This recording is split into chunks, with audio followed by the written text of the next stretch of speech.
जानकी जीवन स्मरण जय जय राम पार्वती पते हर हर महादेव पुंडलीक वरदा हरि विठ्ठल श्री अनंत कोटी ब्रह्मांड नायक राजाधिराज सच्चिदानंद सद्गुरु श्री ब्रह्मचैतन्य महाराज की जय. श्री महाराजांच्या सेवेमध्ये दासबोधाची उजळणी आपण पाहतोय. आज आपण दशक 7 समास 7 साधन प्रतिष्ठा सुरू करणार आहे. मागच्या समासाच्या शेवटी समर्थ म्हणाले, आता असो हे पुढती पुढे राहावे कोणे रीती, तेची निरूपण श्रोती सावध परिसावे. आत्मज्ञान झाल्यानंतरही कशा पद्धतीने राहावं ते सांगणार आहे असं समर्थ म्हणाले. आपल्याला वाटेल लगेच त्या विषयाला सुरुवात होईल, पण या साधन प्रतिष्ठा समासाची सुरुवात पुन्हा श्रोत्याच्या प्रश्नांनी झालेली आहे. सगळं काही ऐकून समजून घेऊनही प्रश्न बाकीच आहेत. समजत आहे पण तरीही उमजत नाही अशी श्रोत्याची अवस्था आहे. इथे काही गोष्टी महत्त्वाच्या आहेत आणि त्यातली पहिली गोष्ट म्हणजे श्रोत्याचा प्रामाणिकपणा. आता समजलं असं म्हणून श्रोता पुढे जात नाही. दासबोधाचा प्रवाहही असा पुढे जात नाही. समजलेलं नाही हे श्रोता उघडपणे सांगतो. प्रश्नांची आणि विषयांची पुनरावृत्ती आपल्याला वाटते, पण आपल्या ठिकाणी अहंकार असतो समजल्याचा, म्हणून आपल्याला पुनरावृत्ती खटकते. जे समजलेलं आहे ते नक्की कुठं समजलेलं आहे याची जाणीव आपल्याला आहे का? जिथं समजलेलं आहे असं आपण म्हणतो तिथे आत्मा आहे का? मुळीच नाही.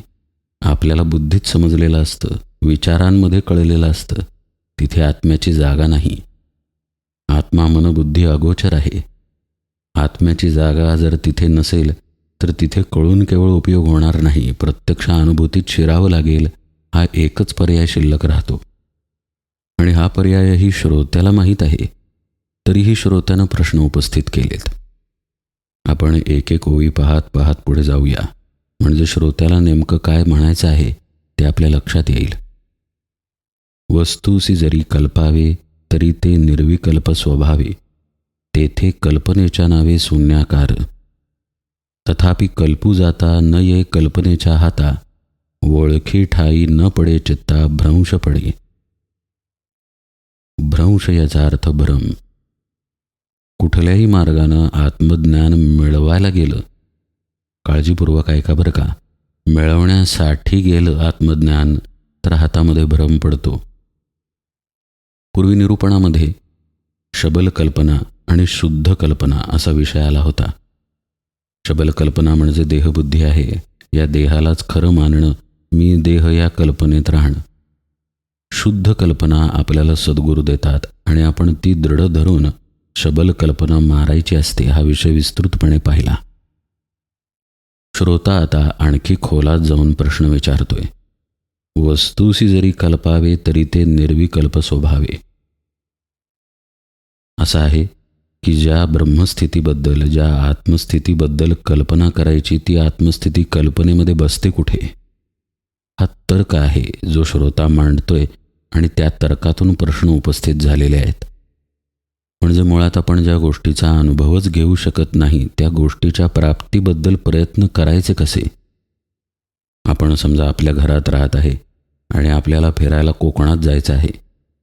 आता कोकण आपल्याला कळतं, समोर दिसतं, हवा आपल्याला जाणवते, कळतं आपल्याला की आपल्या घरातून आपण कोकणात आलेलो आहे. ब्रह्माबद्दल जर असं कळत नसेल, ते कुठल्या कल्पनेत येत नसेल, अनुभव घेणारा तिथं उरतच नसेल, तर ब्रह्माची कल्पना करायला गेलो तरी भ्रमच पदरात पडणार आहे, हे श्रोता सांगत आहे. आपण व्यवहारात असं करतो पहा.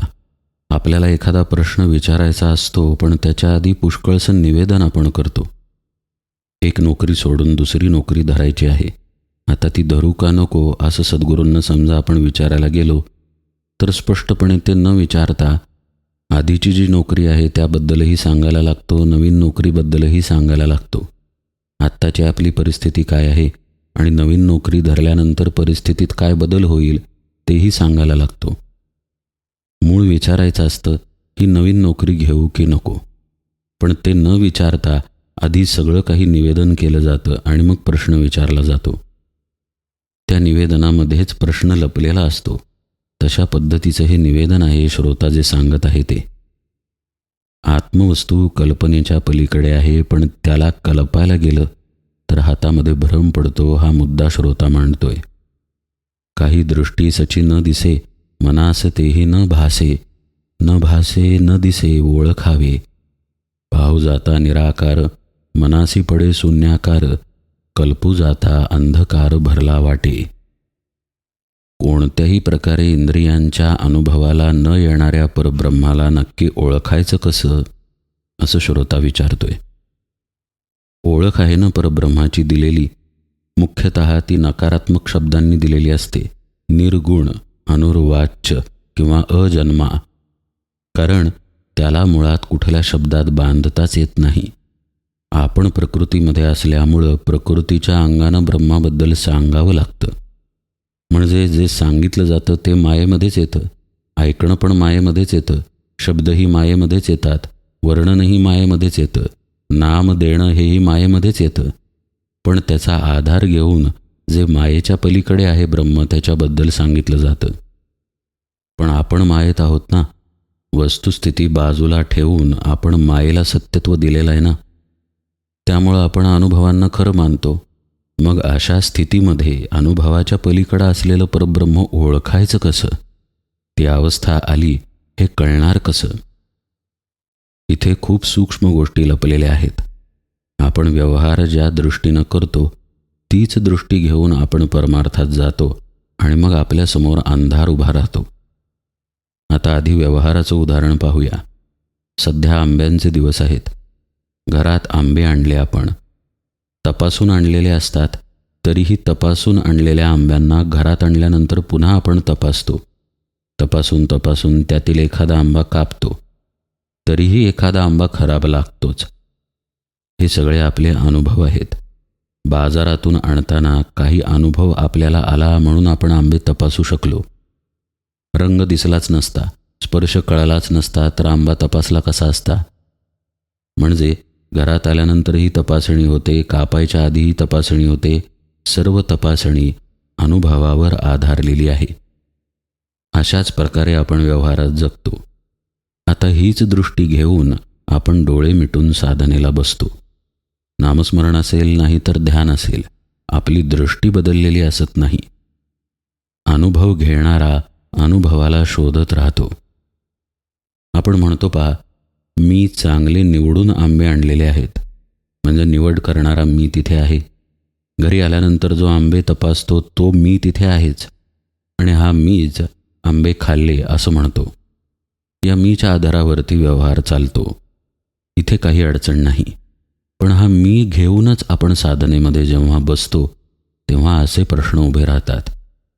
कारण व्यवहारात अनुभवाला सत्यता आहे, त्याशिवाय काही कळतच नाही. परमार्थामध्ये अनुभवांना बाजूला टाकायचं आहे. पण ज्यानं व्यवहार केला तोच परमार्थामध्ये जर बसला तर असं होतं की अनुभव आला नाही तर काहीच कळलं नाही असं आपल्याला वाटतं. उदाहरणार्थ, आत्ता आपण डोळे बंद केले तर डोळ्यांपुढे अंधार आहे. तर कुणाला विचारलं काय दिसतंय, तर एकतर असं उत्तर येईल अंधार दिसतोय किंवा काहीच दिसत नाही आहे. पण आपल्या हे लक्षात येत नाही की या दोन्ही उत्तरांमध्ये मी तसाच आहे. मीला अंधार दिसत आहे किंवा मी म्हणतोय काहीही दिसत नाही आहे.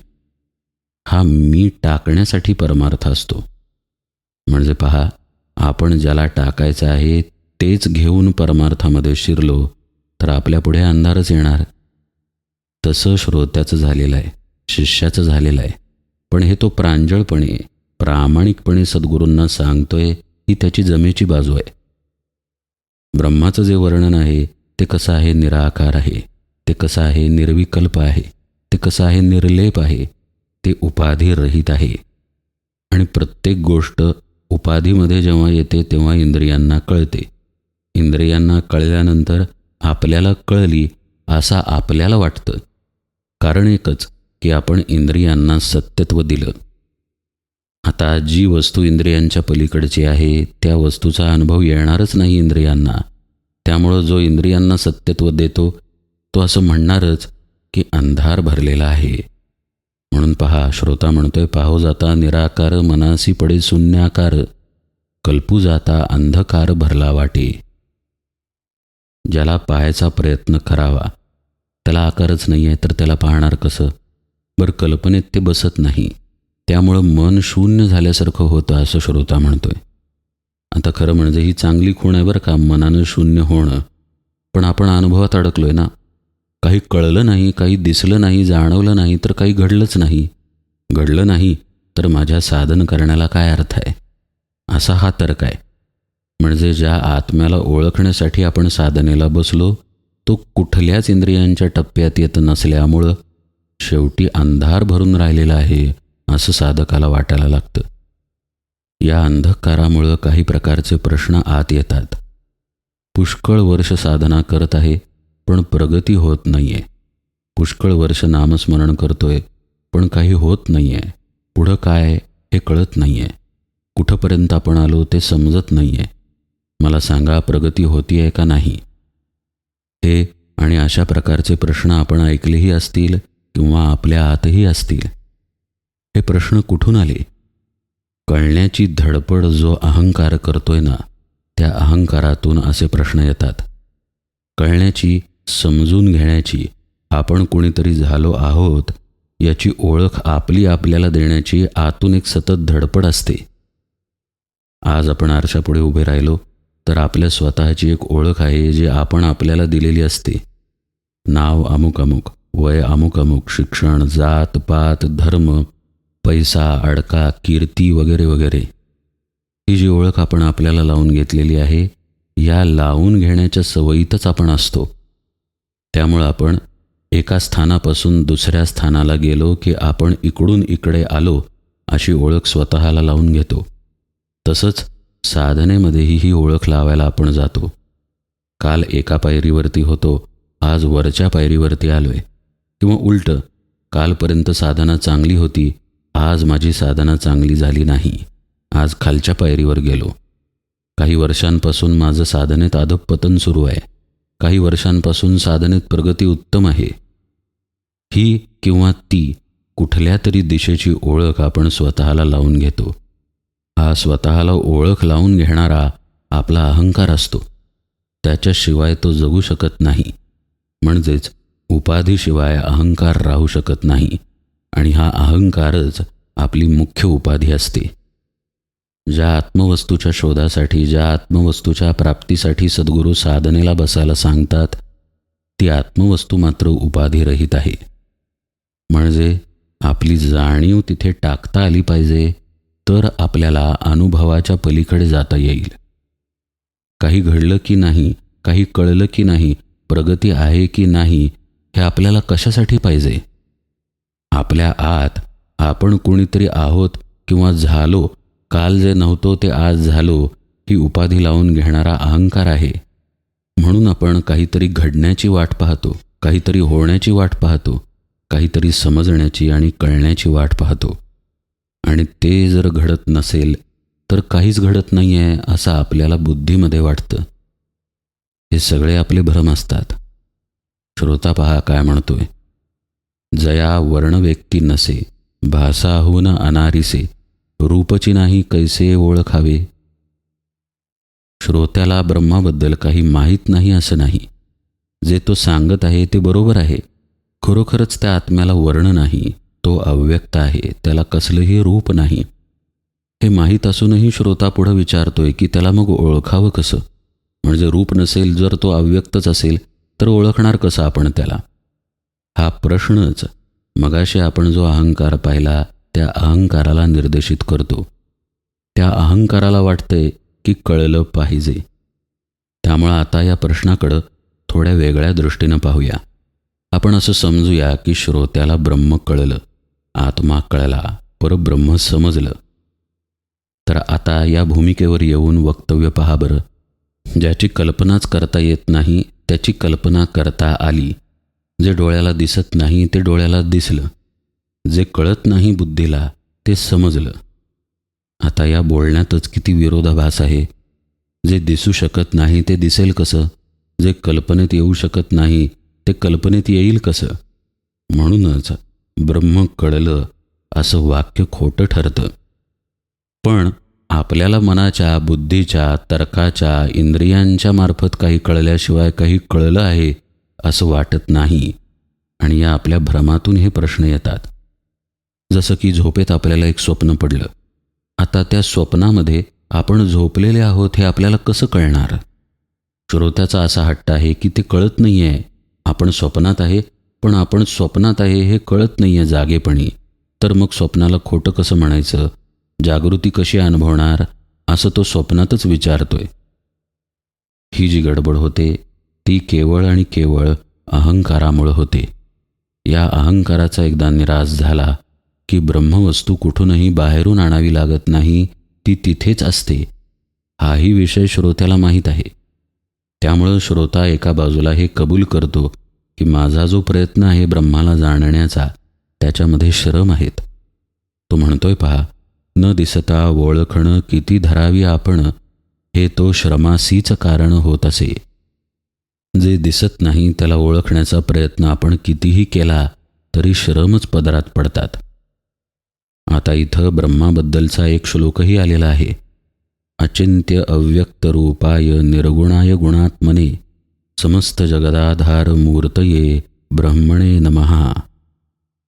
अचिंत्य, अव्यक्त, निर्गुण, गुणात्मा आणि सगळ्या जगाचा आधार असं ब्रह्म आहे, त्या ब्रह्माला नमस्कार करतो. असा या श्लोकाचा शब्दशः अर्थ. या श्लोकाचा आधार घेऊनही श्रोता वक्तव्य करतो. अचिंत्य म्हटले ना आता ब्रह्माला, मग अचिंत्य तेची चिंतावे. अव्यक्तही म्हटले ब्रह्माला, मग अव्यक्त असं आठवावे. निर्गुणही म्हटले तर निर्गुण असं ओळखावे कोणेपरी, असं श्रोता म्हणतो. म्हणजे परब्रह्माचंच वर्णन समोर ठेवायचं. ते कसं इंद्रियांच्या पलीकडे आहे हे सांगायचं. आणि आपण इंद्रियात आहोत तर ते आता अनुभवाला कसं येणार हे वेगवेगळ्या तर्कांनी सद्गुरूंपुढं मांडायचं. हे श्रोता करतोय. या भ्रमातून करतोय की इंद्रियांना कळलं तरच मला कळलं. पण हे तो जाणत नाही की हा मी कोण आहे. हा मी तोच आहे ज्याला ओळखण्याच्या गोष्टी इथं चाललेल्या आहेत. तर तो इंद्रियांनी कळणार कसा? कुंभार मडकं घडवतो. कुंभाराचे हातही मडकं घडवण्यात वापरले जातात. पण जे मडकं बनतं ते हातांना ओळखत नाही, कुंभाराला ओळखत नाही. पण कुंभाराशिवाय मडक्याला अस्तित्व नाही. मडक्यामध्ये मातीच आहे हे खरं, पण त्या मातीला आकार देणारा कुंभार मडक्याला कळू शकत नाही. तसं आपल्या इंद्रियांचं आहे, मनाचं आहे. या सगळ्याचा अधिष्ठान भगवंत आहे, पण त्या भगवंताला हे मन ओळखू शकत नाही. जो मनावरती आहे तो विचारतोय की मग ओळखायचं कसं, असा हा तिढा आहे.